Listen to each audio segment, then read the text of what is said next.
Over the course of the Exodus narrative, particularly in this Shabbat's Torah portion, Parashat Vaera, Pharaoh's continued resistance to Moses' demand for the Israelites' freedom is described using three different Hebrew terms.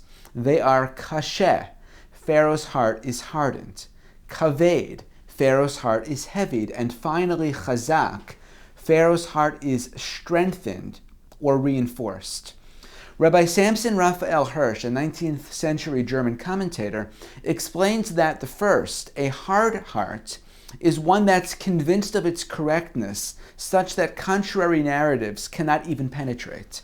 This is the Pharaoh who rejected out of hand the miracles summoned by Moses and Aaron in lieu of those performed by his own trusted court necromancers. The second, the heavy heart, is one that accepts the truth of a more complicated reality, but it's slow to change course in response. This is the Pharaoh who was aware that the plagues were the work of, as he put it, the finger of God. This is the Pharaoh who has the capacity to admit, as he did following the plague of hail, I stand guilty this time. God is in the right. I and my people are in the wrong. But however, despite all this, it's one thing to accept a more nuanced view of the world, yet another to reorder one's own life, one's worldview, one's society, to more fully reflect that nuance, especially when it means giving something up. Pharaoh could not get there. The third, the strong heart, is one that fully understands what's at stake, but chooses to actively resist. This is Pharaoh at his most evil, fully understanding what he was imposing upon both the Israelites and upon Egypt.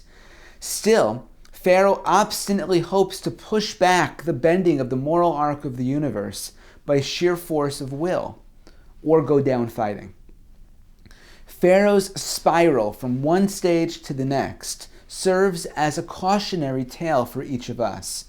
It is difficult to soften our hearts to the point where we can empathize with someone else's reality, especially when that reality, that narrative, conflicts with our own.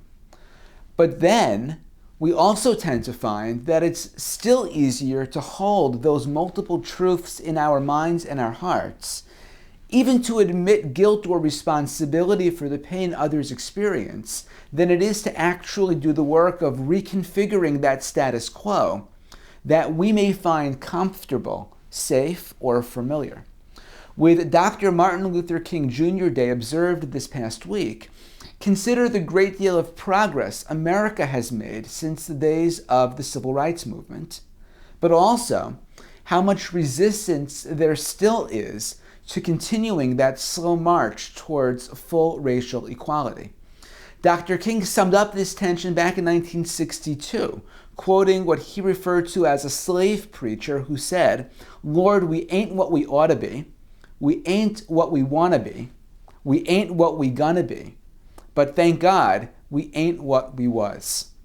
In direct contrast to the constricted narrowness of Egypt, the land of Israel is described as an Eretz Tova Urechava, a land that symbolizes expanse and breadth, spiritually as well as physically. It represents our capacity to stretch ourselves to make space for others, who in turn can do the same for us. This is the promised land Dr. King so often referred to in his writings and his preachings.